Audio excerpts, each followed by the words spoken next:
NATO leaders have just agreed to increase their defense spending all to 5% of their GDP. This is something that Donald Trump has been demanding. But Danny, there's this huge divide between Trump and Europe. This can't possibly be happening. I can't believe my eyes. This is fake news, Danny. No, I'm sorry. Continue. I couldn't help myself. It's true. And then, I mean, the commentary from Donald Trump himself when he was speaking was, oh, NATO is going to be very strong under us, meaning under his leadership. And then it got weird. We know Mark Rutte is Trump's man. He is particularly predisposed to being aligned with Donald Trump as an individual. But this, I think, expresses just how deeply subordinate NATO is as essentially an arm of the United States. And mind you, they're talking about in this clip Israel, Iran. They had a big fight, like two kids in a schoolyard. You know, they fight like hell. You can't stop them. Let them fight for about 2-3 minutes. Then it's easier to stop them. Then Daddy has to sometimes use strong language. You have to use strong language. Every once in a while, you have to use a certain word. So Daddy has to stop them. That's how Mark Rutte talks about the United States here. This is what Donald Trump had to say in response to this. Mark Rutte, the NATO chief, who is your friend, he called you Daddy earlier. Do you regard your NATO allies as kind of children? No, he likes me. I think he likes me. If he doesn't, I'll let you know. I'll come back and I'll hit him hard, okay? No, he did it very affectionate. Daddy, you're my daddy. Talk about your reaction to the NATO summit. Ukraine was not spoken about so much. A lot of it was about the United States essentially doubling down on its commitments. I've been talking about this for 7 months. Before President Trump stepped foot into office, I said this was going to happen because it's exactly what's in the policy papers. And that's where policy comes from. It doesn't come from President Trump's brain or the neocon warmongers that he surrounds himself with. These are all just facilitators of this policy. It doesn't matter if it's a Republican or a Democrat. It doesn't matter if they're senile or conscious of what they're doing. There's one policy. It's produced by corporations and financial institutions in these think tanks. They put these plans on paper that are almost always public, and then they implement it chapter by chapter, line by line. If you go to the table of contents of Which Path to Persia, you go through the table of contents, you can see that every single president from Bush Jr. all the way up until today has exercised every single one of these options exactly as they were written down. It's not as if this specific paper was the blueprint. It's a reflection of consensus with among these special interests, what is to be done.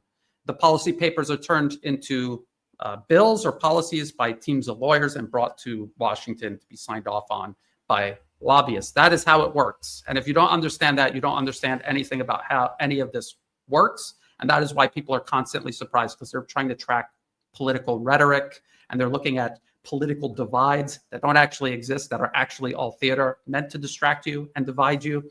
And so back in, I think it was 2022, 2023, they produced a series of papers titled Project 2025. And in that paper, it says Europe is going to spend 5% on defense, on NATO, of their GDP, on NATO. And that is exactly what happened. Secretary of Defense Pete Hegseth in February this year told Europe in Brussels, he said, you're going to take over this war against Russia, because we have to pivot to China. I mentioned this earlier in the program. And you're going to spend 5% of your GDP on defense. You can buy weapons from us because the U.S. is overstretched. And Secretary Hegseth literally said there needs to be a division of labor. We cannot just do it all on our own. We need our proxies to start diverting public money from programs that actually benefit the people living in their countries. And we need to start spending it on our proxy war, just like we in the United States have been doing, depriving the American people of any sort of decent life or future. That's what Europe needs to do. And people ask, why? Why does Europe do this? Because it's been politically captured, just like Ukraine has been politically captured. They have captured the institutions through big money interests. They control them through various institutions, as well as the EU itself is a layer of bureaucracy thrown over the European nations as a blanket smothering national sovereignty across the region. And all of these nations, obviously, demonstratably, are working against their own best interests to facilitate U.S. foreign policy, not just in Europe regarding Ukraine and Russia, but also regards to everything else, in regards to China, in regards to Iran, in regards to the continent of Africa, in regards to absolutely everything the U.S. is interested in doing. They get their proxies to pay the price for them. That's how empire has always worked. today is a modern day empire. So when they talk about the Europeans being children, well, they're imperial subjects. They're vassals, as we have been warning. And the scary thing is, though, it's all accelerating very quickly, very recklessly, because again, I've been on your program, Danny, we've talked about this. They're out of time. They see multipolarism rising. They see China exponentially rising. And they know the window of opportunity to do this is to reassert themselves is closing. Once it's closed, it's irreversible. So that's why they're rushing through this. Whether it's going to work or not, they don't care. It's better to try it. Everyone else is going to pay the price for it. They will be the last ones to pay the price for it. Their proxies will pay. American soldiers will pay. The American public will pay. They will be the very last people to pay. So there's no reason for them not to try. The message that Donald Trump posted from Mark Rutte himself sent to Donald Trump. I saw that, yeah. This is just ridiculous. This is Donald Trump posting on his True Social from Mark Rutte a message. Congratulations and thank you for your decisive action in Iran. That was truly extraordinary, something no one else dared to do. It makes us all safer. You're flying into The Hague with another big success this evening. It was not easy, but we've got them all signed on to 5%. Donald, you've driven us to a really, really important moment for America and Europe and the world. You will achieve something no other American could get done in decades. Europe is going to pay in a big way, as they should, and it will be your win. Safe travels, and see you at the dinner. He just said what I said, didn't he? He's also showing the truth about these negotiations. There are no negotiations right now, mind you. And now he is pointing at Vladimir Putin. He says NATO is not a ripoff, and Putin is the more difficult partner in ending the Ukraine conflict. This is from the Wall Street Journal. So I mean, to the point of, I'm not even kidding, absolute exhaustion. I'm physically and mentally exhausted trying to warn people about this. Again, before President Trump even stepped foot into office, his nominee for vice president, J.D. Vance, was saying, we're dumping the war in Ukraine on Europe. We're not ending it because we need our weapons to go fight China. That is literally what they're doing right now. That is what we see unfolding right now. Not me, I didn't warn you. They told you, but people were just hearing what they wanted to hear. And then many times they just imagined things that were never even said in the first place. I know people that genuinely believe President Trump was going to possibly even dismantle NATO or walk away from NATO. And that was just again, theater to panic people into doubling down on supporting NATO and creating public support for NATO. That's all it was. It was theater. People have to remember, go to YouTube, type in Donald Trump WWE. He is a performer. He does theatrics. He has done it for years and years of his life. He had his own reality TV show, which had nothing to do with reality. It was all scripted. That is how he does business. He made his living in real estate and in casinos. Why do people believe that this is a man that was going to change anything? It just, at face value, was absurd. It was an absurd proposition from the beginning. It is not how the U.S. government works. Even if he genuinely did want to change everything, there is no power in the White House or in Congress. These are people that sign off on things just to make it official, and they are people who sell it to the public.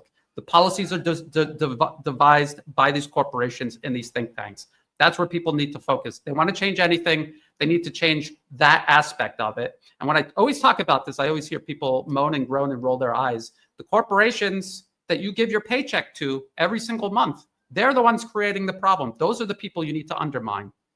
It doesn't matter what you say or do in Washington. Those interests, you need to undermine support for them. And it's very easy for you to do it. You just stop giving them your money and find alternatives. Ultimately, that's what multipolarism is. It is creating alternatives to the US system, not trying to reform it or fix it or convince it to stop doing what it's doing. It is the entire planet creating an alternative system and leaving the US in the corner by itself until it learns how to play nicely with others. That's what Americans need to do if they have any real hope of changing things inside the US. And in the meantime, the rest of the world has to continue investing in multipolarism. Each one of us in our own way needs to do, you don't have to do it overnight, but a little percentage each month paying into multipolarism instead of Wall Street, Washington, London, Brussels. This is what's going to make a difference and is already making a difference. Millions of people are already doing it. Add to it. You could argue that this NATO summit is so interesting, was likely the most friendly and along. I mean, the NATO summit is generally a gathering that has no real divisions in it. But Donald Trump, his administration, this whole moment of history, Trump coming back in, has been framed as by many the now big divide between the U.S. and Europe, that there was these huge problems between them.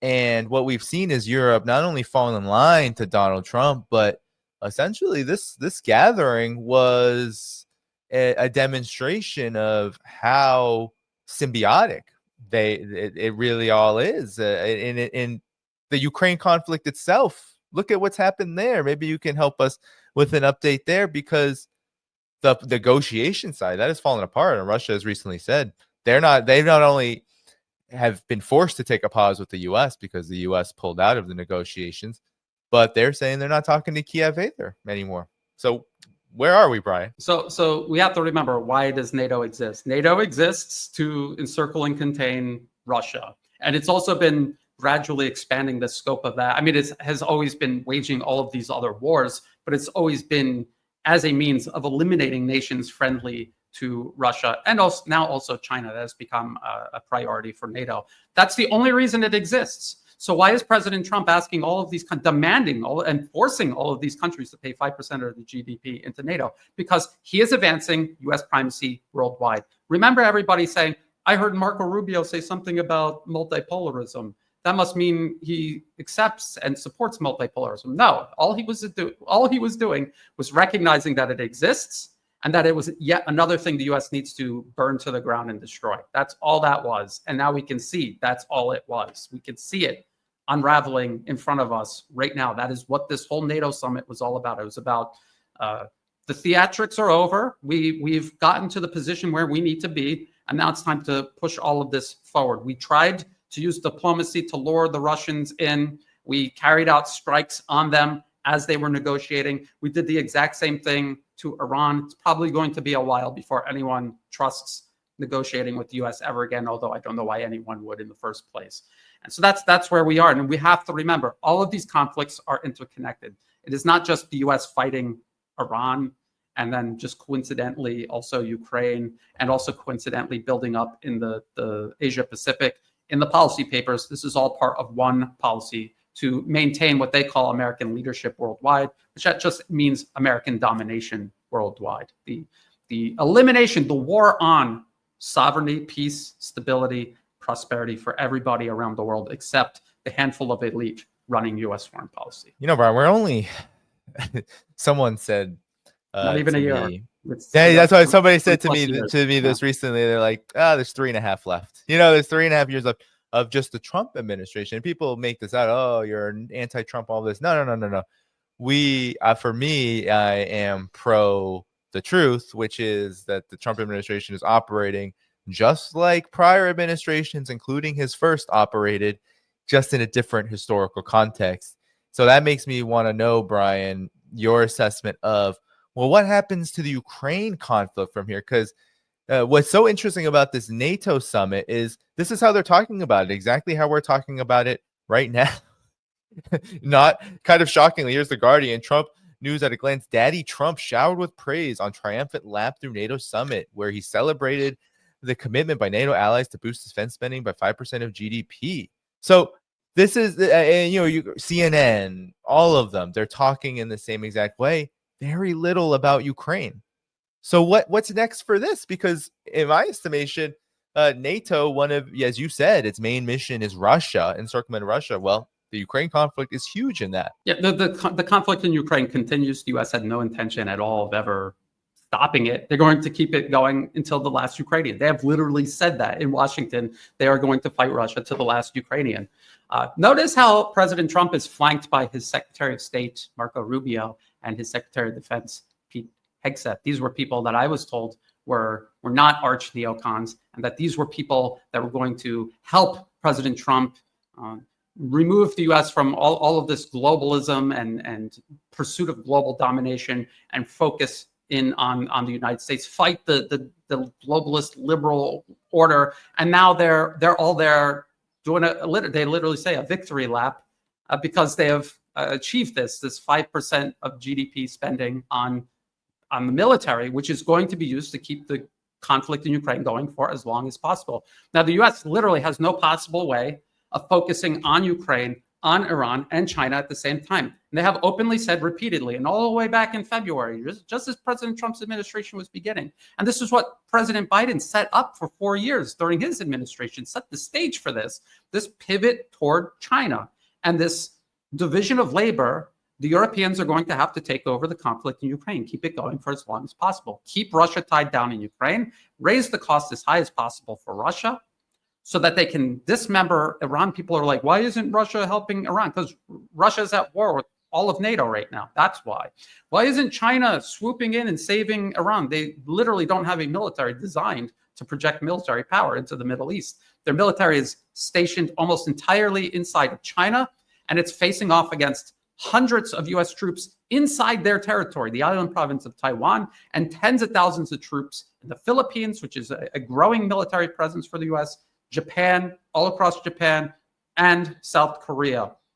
And their ships are plying the waters of the South China Sea, not to protect maritime trade there from China. It's all of China's maritime trade. They're there to disrupt it when and if possible. And so that is what everybody was warned was going to happen. That is literally what is happening right now. So no, they're not going to talk about Ukraine, but the conflict in Ukraine has not gone away, and they're going to continue it. And that was the whole purpose of forcing Europe to divert 5% of their GDP into defense spending, military spending, so that they can take over for the US, and the US can take its resources and focus it on toppling the government in Iran, or at least destroying the region as much as possible, and building up its military in the Asia-Pacific region vis-a-vis China.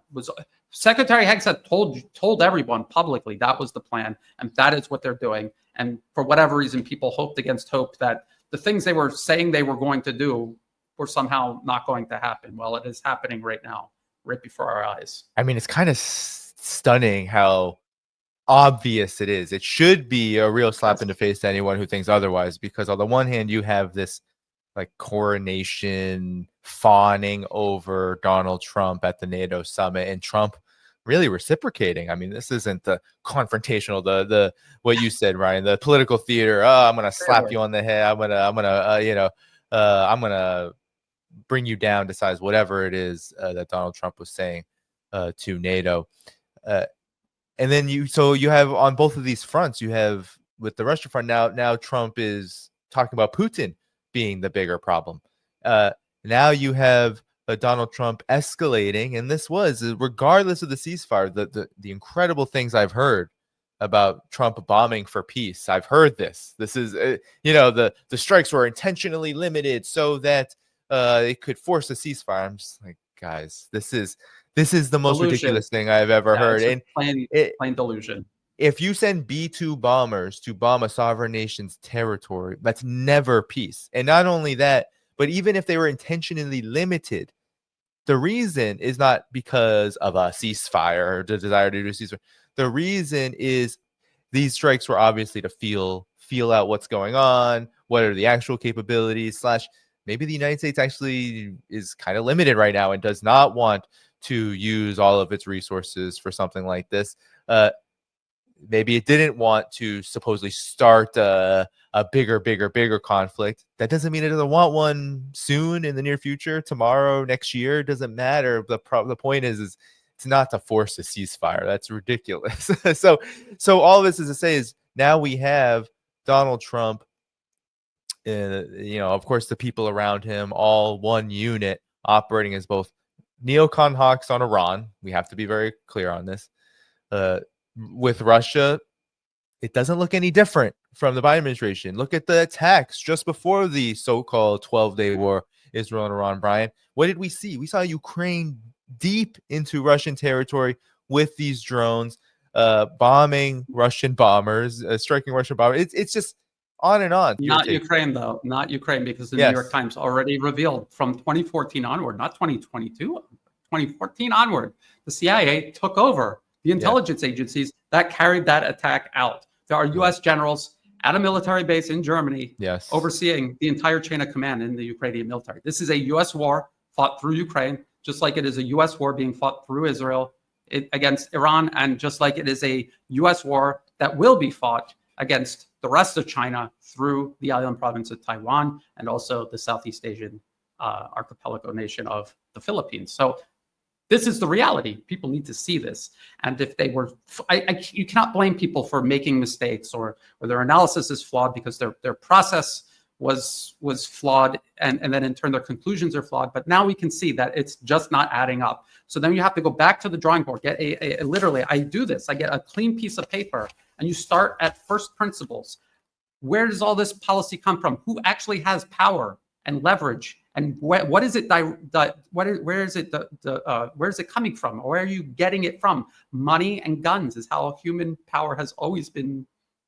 Weapons and wealth, and then today it's money and guns. That is where power comes from. So look at who has the most of that, and that's where the power is flowing from. It's not from some artificially tanned real estate developer in the White House. It's not coming from him. It's coming from obviously somewhere else. And so people need to be more realistic about how they assess this and analyze it, and then they can draw the right conclusions. And our job, Danny, you and me, our job is to raise awareness of this, to warn people. And we have been talking about this for years. We warned people this is exactly what was going to happen, and now it's happening. So now I hope that everyone, at least now, is on the same page. And you have to ask yourself, if you're not on the same page, why is it? Is it because you have actual evidence to the contrary that none of this is true? Or is it because this is a truth you want to believe in rather than just facing the actual truth? People really have to ask themselves that question. Every time you have to draw a conclusion, you should ask yourself, is this because it's the conclusion I wish it was, or is it because there's sufficient evidence to support it? We have to do that. Putting hope on anything that the United States is doing as a regime, as a political regime, foreign policy establishment, and of course the forces that truly control it, is really a waste of time with what is really needed, which is spreading the truth, providing people with the information they need. That's the aim of true alternative independent media. And of course, all the other steps, the ones that you mentioned earlier, Brian, and in terms of connecting with the multipolar world, and of course all the activity that's needed to really demand and make changes on the current leadership and here in the collective West. That's what's needed, because here you have Donald Trump. It's so obvious now, looking at providing Kiev with more Patriot missiles, right? But this is what's really interesting is Donald Trump met with Vladimir Zelensky for 50 minutes, and he said he's looking to provide Patriot missiles that Ukraine needs, and Vladimir Putin really has to end the war. So he now doesn't even sound any different from Joe Biden on Russia. This was what people were hanging on to. And in just a matter of 6 months, everything is, even on the rhetoric side, even on the PR side, it's all different now. Everything is falling into line, and we see that the United States as an empire, not the people, not the whatever, it's this empire. They are consolidating in really looking to do exactly as you said, Brian, divide the labor and see what's possible. They tested a little with Iran. They're continuing with Russia. And of course, we're always going to be having to pay attention with China, because we got a long way to go in just the Trump administration alone. And a lot has already happened. Yeah, I mean, just regarding Ukraine, when Trump became president, what the U.S. began doing is just laundering all of its escalations through Europe. That's all they did. So when you see NATO member nations trying to seize tankers carrying Russian hydrocarbons, that is ultimately being presided over by the United States. The U.S. runs NATO. It is an institution that exists for the United States and its geopolitical objectives around the world, and especially in Europe. So that was Trump's policy, but he was laundering it through Europe. There was this perception management taking place that tried to create the illusion of distance between the U.S. and the war in Ukraine. And this was all because they were working on negotiations. I think they hoped somehow they could trick Russia into some sort of ceasefire, because they can see what's happening on the battlefield in Ukraine. The Ukrainian lines continue to just incrementally crumble and fall back. And if it just keeps doing that, eventually all of Ukraine collapses, and then that war is over, and then the U.S. cannot use it as a pressure point against Russia any longer. As a matter of fact, it'll become a pressure point for themselves, aimed at them.